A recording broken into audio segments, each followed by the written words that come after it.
ناس وصلنا مقطع في شنسة معاها واحد مصورين بنات منقبات وكانوا يضحكون على أشكالهم. طبعا أنا ماني مستغربة إن يضحكون على النقاب، لأن الرسول عليه الصلاة والسلام قال لنا أنا راحيها اليوم إن القابض على دينك القابض على الجمر. بس اللي مستغربة منه إن في وايد ناس فاهمين التطور غلط، وكلنا ملاحظين إن في الآونة الأخيرة وايد من البنات اللي طالعين بالسوشيال ميديا افسخوا الحياة، ترقص، تبرج، تعري.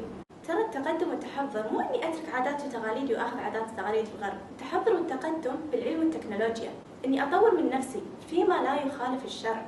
مشكلة بعض الناس إنهم ماخذين صورة نمطية غلط عن النقاب، اربطوا النقاب بمستواها العلمي والاجتماعي، وهذا الجهل بعينه. الحمد لله كلنا شايفين خير، نعرف نلبس ونعرف نحط مكياج، بس في شيء اسمه غيرة وحياء، ما أطلع بالشارع كذي. والحمد لله درست بأفضل الجامعات وسافرنا وخالطنا الناس، وهذا لبسي وين ما رحت. ما أحتاج أفسخ نقابي عشان أثبت للناس إن أنا إنسانة متحضرة، ولا أحتاج أعرض حياتي الشخصية بالسوشيال ميديا عشان أبين للناس إني عايشة حياة سعيدة.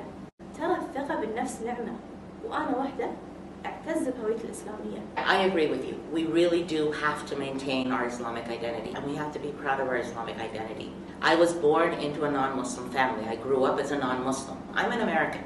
I wasn't a Muslim, and I lived that life. I used to be high fashion and trying to make myself look beautiful and gorgeous and wearing the latest things, and I was out there. I was actually singing in a band before I became a Muslim, and I was living that life that they want to live.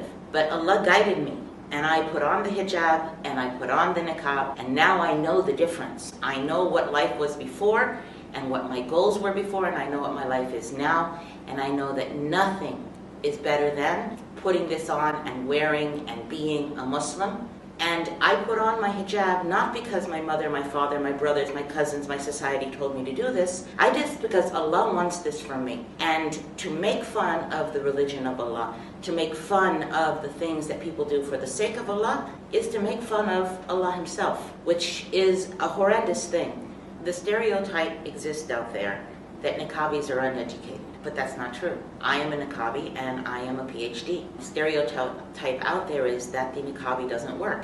I work as a college professor. The stereotype out there is that niqabis are doing this out of force, that they are being told by their families to do this.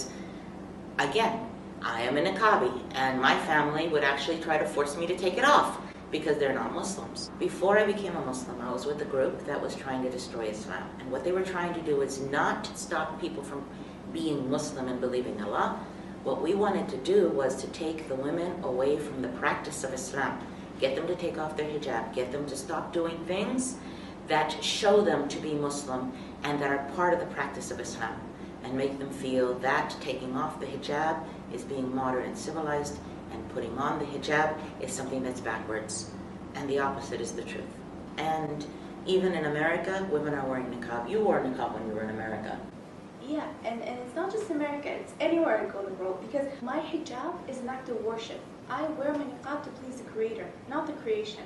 And it's like I was saying earlier, self-confidence is a blessing. I don't aspire to wear my hijab the way the fashionistas do, or some of the bloggers, or even the trendy girls out there. I'm a slave to Allah, not to the fashion industry. So the point I want to end with here is this, and I'm going to say this in Arabic. وبالنهاية الرسالة اللي نبي نوصلها لكم، لا تستهزئوا بالنقاب.